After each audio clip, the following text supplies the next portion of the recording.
Founded in 1954, the European Organization for Nuclear Research, CERN, is a transnational organization which provides equipment for particle physics research, including the world's largest particle laboratory. Many important achievements in science and technology have been made by this organization, including the discovery of the World Wide Web. CERN's activities are not only in Europe. Over the years, CERN has had a cooperative relationship with Vietnamese scientists, supporting Vietnam in promoting science development, especially in the field of physics. First held in 2016 and second in 2018 at the International Center for Science and Education in Nhon, Bình, the conference Science for Development, organized by Rang Công ty Việt Nam and sponsored by CERN. The events have vividly shown the cooperation between the leading European scientific organization and Vietnamese scientists. So these conferences are quite important because they allow CERN to some extent to contribute to the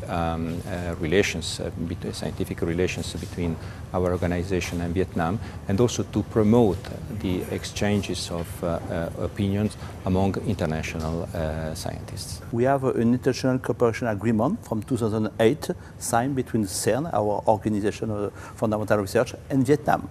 And on this umbrella of the collaboration agreement, we had several exchanges of physicists from Vietnam coming at CERN, some PhD, postdoc, and so on. It is something we have to increase, and now I'm also here in this conference to look at how we can increase this interrelation between CERN and Vietnam. I'm very convinced that we can do that more and more.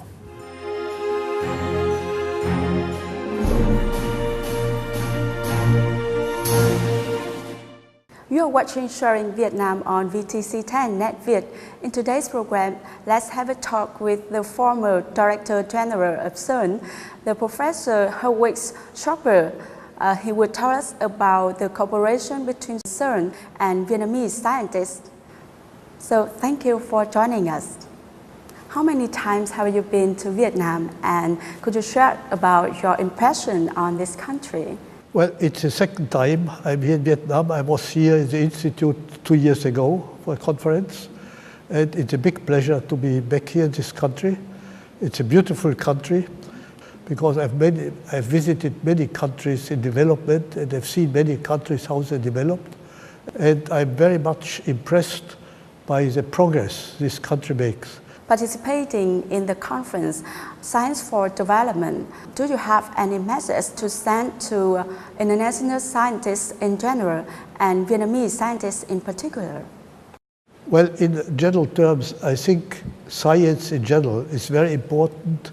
It's a basis for technology, and technology nowadays is the most important basis for industry and employment in the end. And people asked, what kind of science? Should it be basic science or should it be applied science? I think nowadays there's not much difference between the two, because you never know where new things come out. To give you an example, CERN is doing fundamental research, asking what is structure of matter. But still, at CERN, the World Wide Web was invented. So you never know from which parts of science applications will come. An important point is you have to do excellent science. If you do mediocre science or bad science, it will not help the economy. It will also not help to attract good people. For those who don't know much about CERN, could you kindly introduce the organization? And what is the CERN's mission from 1950s up to now? CERN is unique in the sense, well, it was founded after the last World War in Europe, and it was founded by a common initiative both of scientists and politicians. So the scientists said, look, Europeans must come together to do something together. And the politicians were thinking after the war, what could one do that people who are fighting themselves during the war now are prepared to work together peacefully? So these two ideas came together, And CERN was for a long time the only scientific organization which in its constitution had two tasks. First, to do excellent science, but secondly also science for peace, bring people together. There are thousands of scientists working in CERN, and I wonder, are there any Vietnamese scientists work there? CERN has in total 13,000 scientists from the whole world, but very few Vietnamese scientists.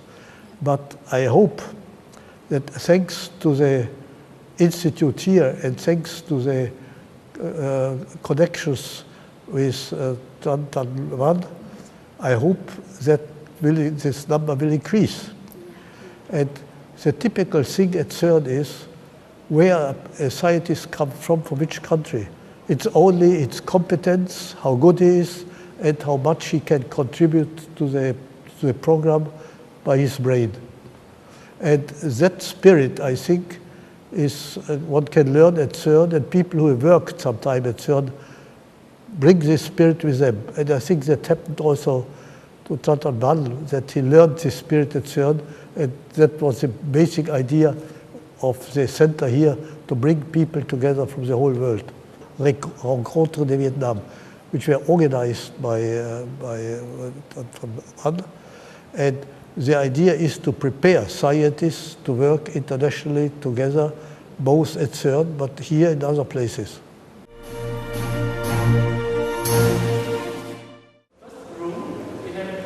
In the project Science Complex in Gành Ráng, Quy Nhơn, Bình Định, the planetarium, the exploratorium are two important parts which are expected to become attractive destination for pupils, students and anyone who love science. Located in the Science Complex, there are 8 spaces for scientific discovery. Up to now, 2 out of 8 spaces have been completed. In From Particles to the Universe, there are interesting models and games that explain the basic principles of particle physics to the principles of the space.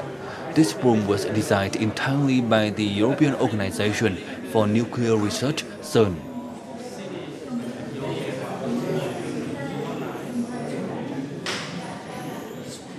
Khi mà những lãnh đạo của CERN biết được rằng Hội Gặp gỡ Việt Nam là một đơn vị tư vấn khoa học cho tổ hợp không gian khoa học, thì CERN đã giúp đỡ rất là nhiều, từ những cái poster nội dung, từ những cái trò chơi bóng đá hạt trong phòng CERN đến một cái trò chơi công nghệ rất là cao, và họ phải đổ rất là nhiều thời gian và công sức để họ gây dựng những trò chơi đấy. Explora Science Center focuses on serving pupils and students. The visitors who coming to the center today are no doubts, but still very interested in the models of animation, to the storm, the games which show the basic principles hammer. The games could bring science closer to the public and also make them understand the work of scientists.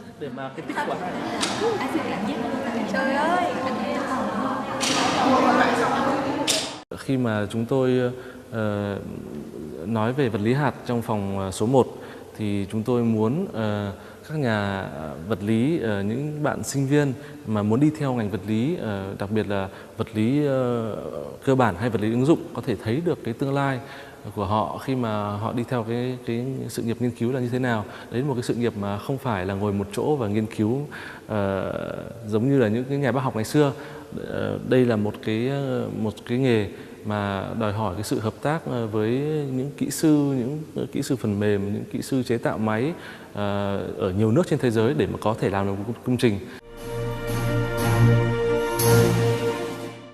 Now we are at this Explorer Science Center, and you know this place is being supported much by CERN.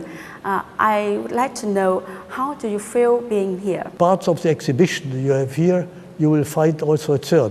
The bigger and CERN has every year about 100,000 visitors who come to visit CERN, most of them school classes. And I think that is also a spin-off from CERN here, which is very important, that you have this exhibition here, which is, to my mind, mainly, I think, for young people, for school classes. What are your thoughts regarding the development of fundamental science, especially physics, in Vietnam? Well, I hope that science will not only survive, but will get better and can expand. Look, in physics we learned you must not go too fast. You have to do it in the right way. So one has to go from one state to another with the right speed. And I think Vietnam is doing well, not going too fast. But on the other hand, I think it should also not go too slow. And I think there should be a little bit more development, should go a little bit more pressure to expand science, to do something for science. After all, Vietnam is a country which is about the same size as Germany. So I think you could do more. In your opinion, what should be done to improve the collaborating between Vietnamese scientists and international scientists? Allow them to go to CERN and go to other, not only to CERN, also to other centers. But in order, you see, there are fellowships, people can get fellowships. But in order to get a fellowship, they must have a good knowledge. And therefore, I think the best thing you can do is give good education to people, to improve the education, the training at universities, improve the education at high schools, but even elementary schools. Education, I think, is the secret word, magic word. Education at all levels. It's important that young people participate in international schools, like Vietnamese schools, but not only in Vietnam, but in other countries. It's very important that young people have the possibility to go to other countries. Then they will come back with new ideas. Vietnam has also the advantage that you have relative good relations here with all the neighboring countries. So I wonder whether Vietnam should not thinking of extending the center here, which is the center for meetings, rencontres, and workshops and so on, whether you should not also consider to create an international center where people from other countries, from neighboring countries, would come to work here. Because I cannot see any other countries in the region here who could do such a thing. Will CERN continue to support Vietnamese scientists in the future? Yeah. I mean, I think the main contribution for the development of Vietnam CERN can do, if people come to CERN, they get trained. They learn how to use computers, how to use networks. So they get, in a way, training free. Even in some cases, if you would, for instance, you would build accelerators here. But a topic which is very important nowadays is the development of detectors, of particle radiation detectors, which is important not only for physics, but for medicine and many other fields. To observe these collisions which you show there, one needs a lot of electronics, a lot of electronic development. So there are possibilities to develop in a small scale tools to do our research. And there certainly you could get help from CERN to learn how to do it, how to set it up, to train people. And of course, you would have to provide some money of the order of, let's say, $100,000 or something like that, not millions. Thank you so much for your sharing. And I wish that you will come back to Vietnam very soon. It was a pleasure. And that's all we have for this episode of Sharing Vietnam. Thanks for watching. Goodbye and see you again.